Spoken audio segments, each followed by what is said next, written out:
What's going on, guys? Welcome back to Savage Rounds with Xavier. This is episode 24 now, I believe. Today for you, I've got UFC Singapore, Holloway versus the Korean Zombie. It starts at an ungodly hour if you're on the West Coast, 2 a.m., 5 a.m. if you're on the East Coast.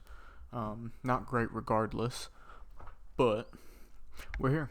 We do what we can do. For this one, I didn't picture it like this going in, but after doing tape, I ended up with a lot of underdogs for this card, and a lot of them felt pretty straightforward to me. When I was coming up with how I wanted to explain these in my head, it felt like pretty straightforward, so this might be a bit of a quicker episode, but yeah, a lot of underdogs today, and I feel like there's definitely some good plays in here. Let's get to it. Oh, and no graphics again. The timing with Contender Series coming back really messed me up, so I'm going to start making graphics earlier.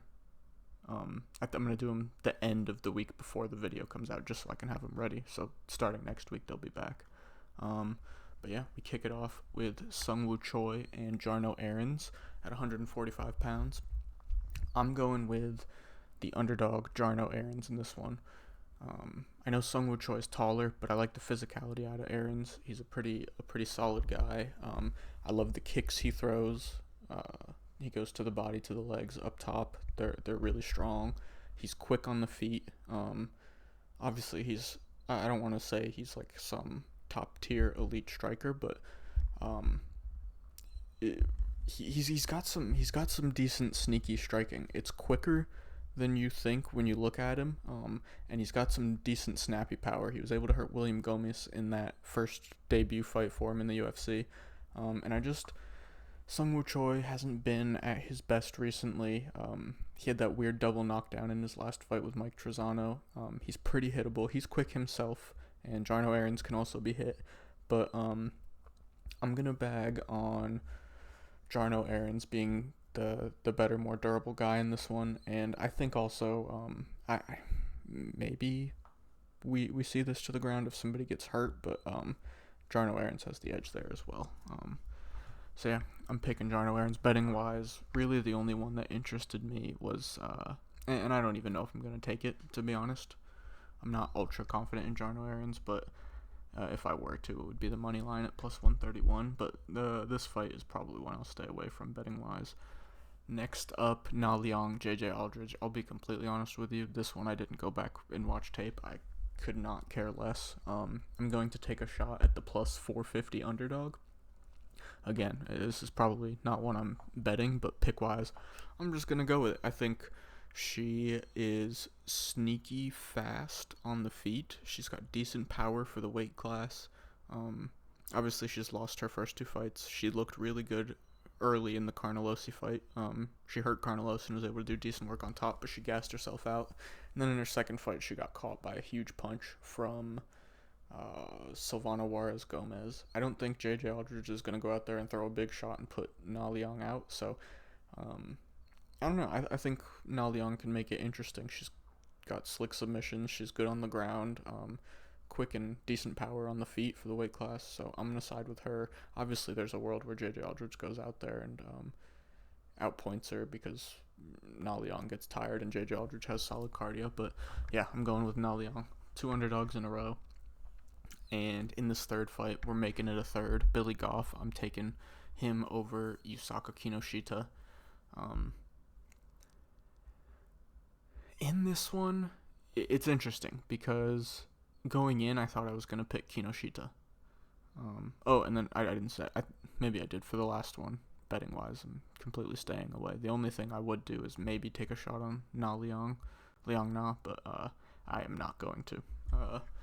But yeah, and then back to Billy Goff, Yusaka Kinoshita. Like I said, I thought going into this I was going to pick Kinoshita. I like that he's pretty patient. He's, I don't want to call him like a sniper because I wouldn't say he's up to that level yet, but he's got some pretty nice pull counters. His knockout on the Contender Series was really nice. He's got decent power in his hands. He throws some good combinations sometimes.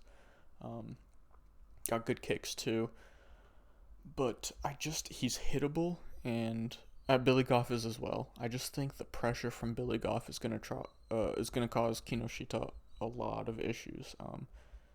Obviously, moving backward, he does have pretty nice counters, but I think just how hittable Kinoshita is, I think Billy Goff can land some shots and make him uncomfortable and really get in his face. Um, and obviously, Billy Goff is a hittable fighter as well. What's it called? He got dropped right in the beginning of his um, contender series fight versus Shimon Smoltritsky, I think his name is. And it was with a head kick. He leaned down and he Smoltritsky, I think, threw quite a nice head kick, and it connected and dropped immediately. He recovered well and got right back to it. Got right back to fighting, but it just shows he is hittable. He can be dropped, and Kinoshita does have the ability with those kicks to do that same kind of thing or drop him on the feet. But I'm gonna go with the relentless pressure, the pace, and obviously on the feet, he's a solid striker. He's got big power in his hands. So yeah, I'm gonna pick Billy Goff. I really like him to come forward and make this uncomfortable. And while I was talking about that, I realized I hadn't been reading out the height and reach stats and stuff. So I'll start for this one. Next up in the welterweight division, we've got Song Kenan and Rolando Bedoya. Kenan is 19-7, 33 years old, 6 feet tall with a 71.5-inch reach. Rolando Bedoya is 14-2, 26 years old, 5'11" with a 74-inch reach. Bedoya is coming off of an impressive debut versus Chaos Williams. Even in a losing effort, he was still able to make fans excited and think he could be a good fighter in this division. He put up a good performance versus Chaos. A lot of people thought he won that one. Live, I scored it for Chaos, and when I went back and watched it, taping these fights, it was closer than I initially remembered. Bedoya he lands with quite a bit of volume, and as the fight went on, the pressure was relentless, and the shots just looked like they were more damaging as the fight went on. But Chaos did land. He was able to land some solid shots early in 1 and 2. I thought he had 1 for sure with the bigger shots, and then 2 was pretty close. So I think that's where the split was on it. And then Song Kenan, obviously we know he's a solid striker, big power in the hands, but he can get a little stagnant. He's very hittable. He's been knocked out in his last 2 fights, and I just think this is another case where I think the relentless pressure, Bedoya moving forward, throwing a lot of volume, solid power in his hands as well. I think he can make it tricky for Song Kenan, and we saw he doesn't really react to shots too well. He wears damage pretty noticeably, and I just think with the amount of shots Bedoya is going to be hitting him with and coming forward, the damage on his face will multiply. It'll start to add up, and as we get deeper, I think, to be honest, he could find a finish. I know. Let me see. Oh, I didn't even read out betting stuff for the Billy Goff one. For that one, just sliding back to the Kinoshita Goff fight real quick to talk about betting lines. Goff, the money line sitting at plus 111. So if you're going to bet Goff, that's not too bad. And obviously, if you think he can get the finish, which regardless, either way this fight goes, I think one of them finds the finish. The under 2.5 sitting at minus 260. I do think that is a solid pick. And Goff inside the distance plus 165, or that Goff KO TKO plus 275. I think those are all solid shots. And then back to the Song Kenan one. Betting wise for this one, like I said, I do think as the fight goes on, the pressure from Bedoya could make this tricky. Bedoya's money line is sitting at minus 310.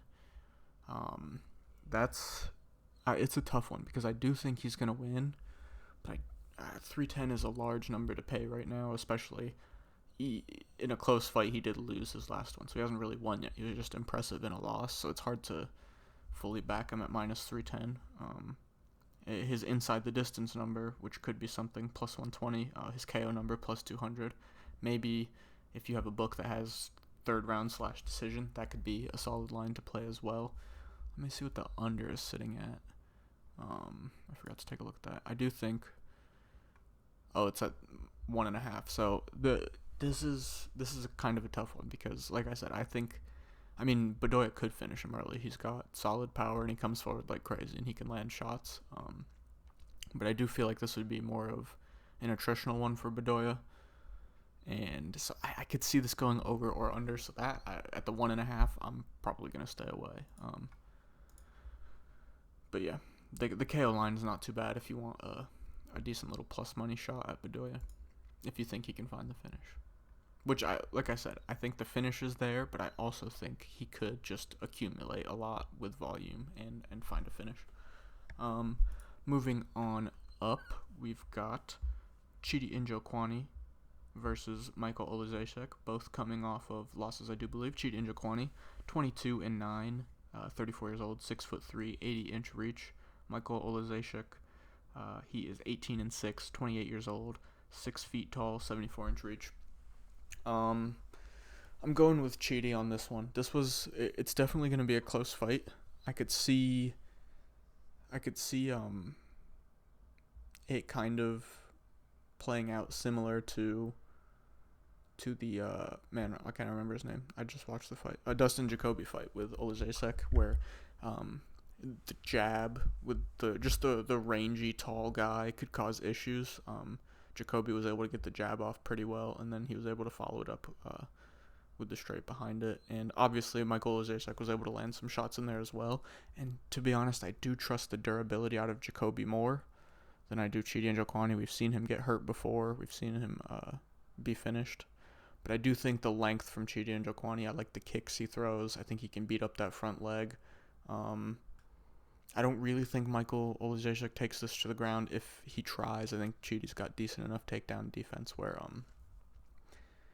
at least early enough, he'll be able to keep him off of him and win rounds early, if not hurt him. Both these guys can be hurt on the feet. And I favor the more technical guy here. I think Chidi can pick his shots better than Olazejczyk can. I think he can land more consistently and possibly find the finish. I'm not 100% sold on. I do think the finish is likely, to be honest, just because they're big guys. They're both wild, or not wild, but Olazejczyk is wild, and I think Chidi can capitalize on that. The money line sitting at -104. This is another underdog, so we're at 1, 2, 3, 4 of 5 so far being underdog picks. The under 2.5 sitting at -245. I do think a finish is pretty likely in this fight. Njokwani decision plus 425. I just threw that in here as one to bring up because I don't know. There's something telling me it could happen. It could be Chidi keeps him at range and is just able to outpoint him for 3 rounds. But I just think with how wild Michael leaves it, with how big of a puncher he is, he can overextend for punches sometimes. I think he could end up hurting Chidi that way, or Chidi could find an opening there. So, yeah, the decision, I don't know. The number's just big. Njokwani KO plus 215. That's not a bad shot if you're on the same side as me. But I do think the money line is solid at -104. I do think Chidi wins this fight. Next up. Oh, I'm kind of interested in this one. I like Toshiyama Kazama. He was interesting to watch on road to the UFC. His fight to get to the final before he got knocked out in the first round. It was interesting. He's got really good scrambles. I'll talk about. I'm doing the describing too early. Bantamweight fight. Kazama is 10-3, 26 years old, 5'7", 69-inch reach. And Garrett Armfield is 8-3, 26 years old as well, 5'6", 70-inch reach.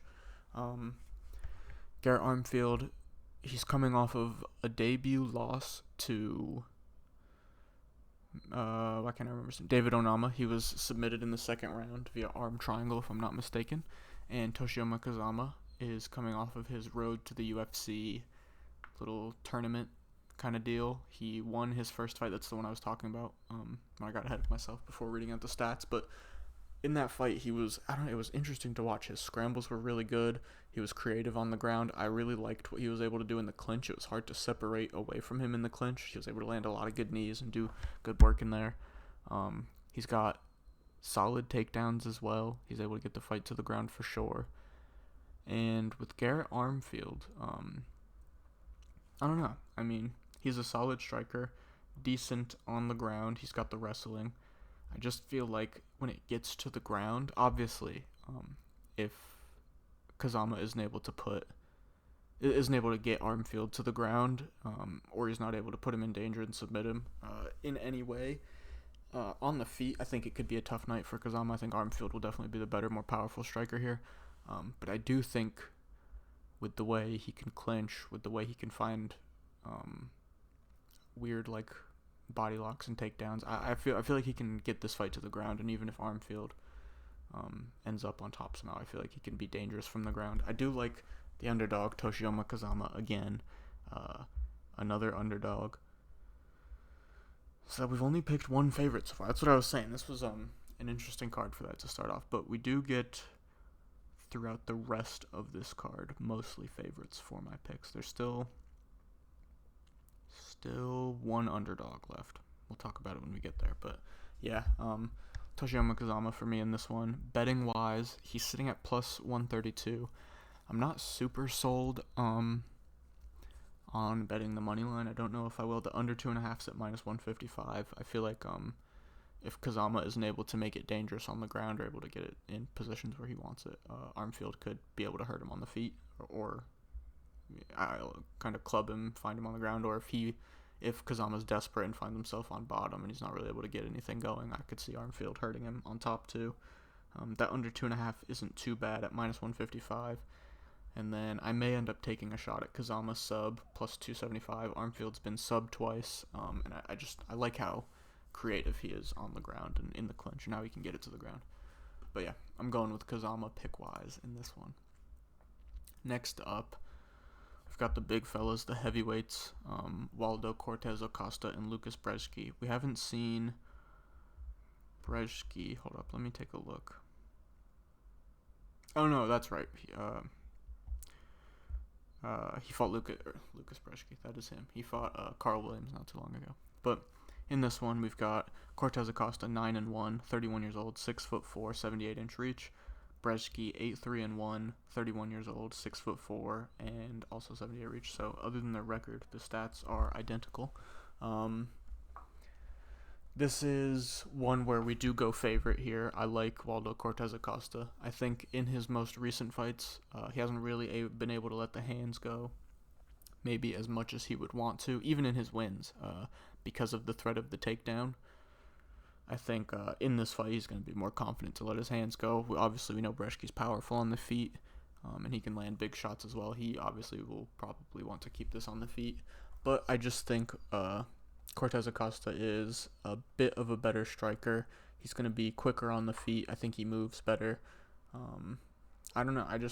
This one doesn't seem, other than Brzeski landing a big shot, I don't see a path to victory for him. Obviously, I think Cortez Acosta could land a big shot. It could be an accumulation of big shots, and I think he could also win a decision here. I just have a tough time seeing Brzeski winning any way other than big one-shot KO. So yeah, I do like Cortez Acosta in this one. His money line sitting at minus 224. I don't think that's a bad parlay piece. The under 2.5 sitting at plus 120. Like I said, I don't think Acosta will be as worried about the takedowns here. Maybe these guys are letting their hands go a bit more than in recent Acosta fights, and we're able to see a finish. So that's something to think about. And then Cortez Acosta KO plus 200. Not bad either if you're on that same side. But like I said, I do think the decision is a possibility.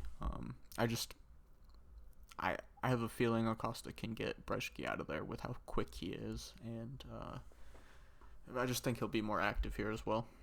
I trust him down the road more as the fight goes on. Next up, more big fellas. We've got Junior Tafa versus Parker Porter. This is Parker Porter's second fight versus a Tafa. He lost by knockout to his brother. It was a brutal one-shot KO as Parker Porter was rushing in, and he was able to get back in the win column versus Braxton Smith, and now we're here. He's fighting the other Tafa brother. I feel like it's kind of going to be the same. I feel like if this is on the feet, Tafa's going to find the knockout shot at some point. I do feel like it comes in the first round. Parker Porter may try and go up and push him up against the fence and try and get him down like Muhammad Usman was, but there were points where Tafa was able to keep him off for quite a while. He was able to stuff takedowns for a bit and just kind of be stalled up against the fence. I don't think Parker Porter's nearly as strong or as good as Muhammad Usman or as big at doing that. So I feel like he won't be able to hold Tafa there, really. I like Tafa to knock him out in this one. I know, like I said, I don't think there's really too much to this one. Tafa's money line minus 142, the under 1.5 minus 110, and Tafa KO minus 130. I probably won't touch this fight unless it's a Tafa bet. I really do think he's going to win. I was kind of surprised the line was this close. I guess it's just because Parker Porter's been in the UFC for a while and Tafa doesn't have a win yet, but it just feels like a bad matchup stylistically. I didn't even read out the stats for this one, just especially with how big Tafa is. Tafa's 6'3", Parker Porter's 6 foot, 12 years younger. Yeah, I just feel like this is a tough spot for Parker Porter. Next up, we get to a very interesting fight. This one, I would say, this one and the co-main event caused me the most trouble in my pick. But we do have Erin Blanchfield versus Taila Santos. This is probably a title eliminator. Whoever wins this is getting the next title shot. Unless maybe they end up having to do a trilogy with Valentina and Grasso. Maybe they end up doing that. I'm not 100% sure if Valentina's able to get it back, but I don't know. Who knows? This is a title eliminator for me, though. Blanchfield, 11-1, 5'4", 24 years old, 66-inch reach. Taila Santos, 19-2, 30 years old, 5'6", 68-inch reach. And I thought I was going to pick Blanchfield in this one, going into it, especially how she looked against Jessica Andrade. I remembered, just off of the top, thinking about the fight, Blanchfield being way more dominant in the first round against Jessica Andrade. I watched that one earlier today. That was part of the end of the tape, because this one and, like I said, the Ryan Spann fight were just hard for me, so I saved those for the end. And I was watching that fight. Jessica Andrade was able to land some big shots. She didn't hurt Blanchfield at any point, but she definitely kind of stumbled Blanchfield. Like, you could tell she was like, damn, I just got hit. It was a really close round in the end. Blanchfield won the first part of it, and Andrade, I would say, won the second part of it. If I was scoring it now, I would have picked Andrade to win that first round. But yeah, I just remember Blanchfield being so much more dominant. And obviously in the second round, she did her thing. She was able to get the fight to the ground and get Andrade out of there. But the striking, regardless of how I remember it and how it actually was, the striking from Blanchfield was definitely impressive. She was landing good shots on Andrade. But I think Taila Santos is a different kind of striker. She's not going to go in there and wing big hooks at you. She's a bit more technical and patient. And she's bigger than Andrade. She's taller than Blanchfield. She's got the reach advantage. I think Blanchfield could struggle here on the feet. Taila Santos is a great grappler as well. I think even if Blanchfield is able to get takedowns, it's going to be hard for her to find a finish or to damage. And I think Taila Santos could even be getting up and doing well in scrambles and then taking Erin Blanchfield down possibly. I think she's the more physically stronger girl. I just think she's going to cause a lot of problems for Blanchfield in this one, and I think she gets the win. We're going with another underdog here.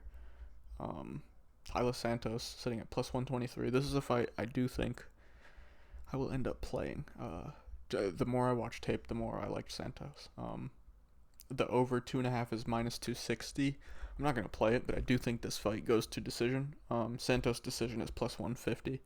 I'll probably just end up running the money line because maybe she's able to find a sub or hurt Blanchfield on the feet. I don't know. But I do think decision is most likely.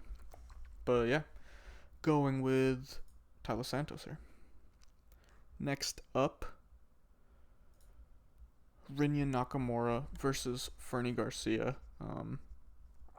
Don't really have too much to say about this one. Fernie isn't awful, but he doesn't do anything great in my opinion, and he definitely doesn't do enough to beat Rinya Nakamura in my opinion. Brady Highstand was able to... Oh, hold up, I opened the wrong thing, my bad. Give me 1 sec. Yeah, Brady Highstand was able to get him down and control him. Rinya Nakamura, we know how good his wrestling is. On the feet, he throws bombs. I don't think Fernie Garcia will be. I don't think he'll be able to keep up anywhere. I think Rinya gets this fight done quite easily. I didn't write down. Oh, I did write down lines. The under 2.5 sitting at -290. I think Rinya gets him out of there within two. Nakamura inside the distance -315. The KO -135. I probably won't be betting any of this just because the lines are so juiced. But yeah, I think Rinya walks through. Fernie has a great debut, and he'll definitely start to make people take note of him if they didn't watch. If they didn't see his man, what was that tournament called? The Road to the UFC finale fight against Toshiyama Kazama, who was on this fight, and he knocked out in the first round. But yeah, I'm going with Kazama there. I think he gets that done pretty easily. Next up, another interesting fight. This one didn't trouble me as much, but it could be interesting. Giga Chikadze versus Alex Caceres. Chikadze 14-3, 34 years old, 6 feet tall, 74-inch reach. Alex Caceres 21-13, 35 years old, 5'10", 73.5-inch reach. I do favor Giga in this one. I think it's quite obvious most of this fight is going to take place on the feet. Maybe Caceres tries to get it to the ground, but that's kind of where my head went, that he would maybe try and get this to the ground, because I do think Giga is the better striker. He'll have the power advantage, and I just think he's technically a better striker than Alex Caceres, even though I'm not saying Caceres is bad. I just favor Giga here on the feet. So I thought maybe Caceres would go out here and try and grapple, because obviously his jiu-jitsu is solid, but he's shot for one takedown he's only shot for more than one takedown one time in his UFC career. Most of the fights he's shooting one takedown and not doing anything with it, or just getting denied, or not shooting a takedown at all. So I don't see him going up and at 35 years old changing his style completely and going grappling heavy here. And I just think maybe Giga doesn't finish him. I'm not too sold on a finish here for Giga. I do slightly actually lean decision, but I think Giga is going to beat him up on the feet. I think he'll be able to get this one done. I really like him. His kickboxing is really slick. Betting wise, his money line's -240. I don't think it's a bad parlay piece. The over 2.5 is -205. Like I said, I lean decision here for Giga. Alex Caceres is a tough guy. And then Chikadze decision is at +100. Next up, another one like the Aaron Blanchfield, Tyler Santos one. This is the other one that troubled me the most. Anthony Smith, Ryan Spann. It happened not that long ago, which is why it feels kind of weird. Anthony Spann was able to submit him in the first round. But since then, Ryan Spann won a couple fights and lost one, and Anthony Smith has lost 2 fights. It's just they've kind of trended in opposite directions. And I don't know, there's just I'm still like, I don't know, because everything tells me to pick Ryan Spann. Johnny Walker was able to hurt Anthony Smith. I think Ryan Spann could be able to. On the ground, I think the submission is live. Anthony Smith just hasn't really looked good recently. But also, when I go back and watch tape, even in that Johnny Walker fight, when he's not looking good, he's landing shots early in round 1 and in round 2 that would put Ryan Spann out bad. And once he gets hurt, he's not the same fighter in a fight anymore. We saw that in the Anthony Smith fight. Once he got hurt, he really wasn't able to get anything going, and Anthony Smith was able to find the submission. So it's kind of where I'm torn. It feels like you should be picking Ryan Spann here because of the way their careers are trending and kind of the skill sets they have. But I don't trust Ryan Spann's chin, and I think Anthony Smith, he can land that shot. He did last time. He was landing solid shots against Johnny Walker that Walker was able to kind of firm on the chin and keep fighting. But also, Smith hasn't looked good. I don't know. I'm tentatively going with Ryan Spann. I don't feel confident at all. I know I've seen some people extremely confident in Anthony Smith. I've seen some people extremely confident in Ryan Spann, and it completely confuses me because I'm not confident regardless. But pick-wise, I'm going with Ryan Spann. Not touching the fight betting-wise. The under 1.5 is even at minus 180. I'm just staying away completely. I'm just going to watch it. I do think there's a finish within the first 2 rounds, most likely the first, but just too volatile of a fight for me. I am completely staying away. Then we get to the main event. This is another one. This one wasn't hard. I don't have too much to say about this one. Obviously, Korean Zombie. He's still a great striker. But I just feel like at this point in his career, Max Holloway is going to be much quicker. He's not going to be able to hurt Max Holloway. And Max Holloway is just going to come forward and put it on him for 5 rounds. Just beat him up. Maybe not as bad as Volk was able to do. He doesn't hit as hard as Volk, in my opinion. I don't think anybody really thinks that. But yeah, this is a tough fight for Korean Zombie for me. I think he's going to get lit up. I think Max Holloway is going to be able to land a ridiculous amount of volume. So yeah, I'm going with Max Holloway. Not touching this fight betting wise. The Max Holloway is like minus 750. There's just no reason.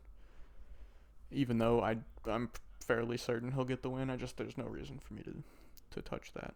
And then yeah, we've got. Now we go to the Savage Rounds Parlay. We're 2 weeks in a row hitting it. Trying to make it 3. Trying to get back to that 5-week win streak we went on. We're 14-10, up almost 5 units now, plus 4.93 units.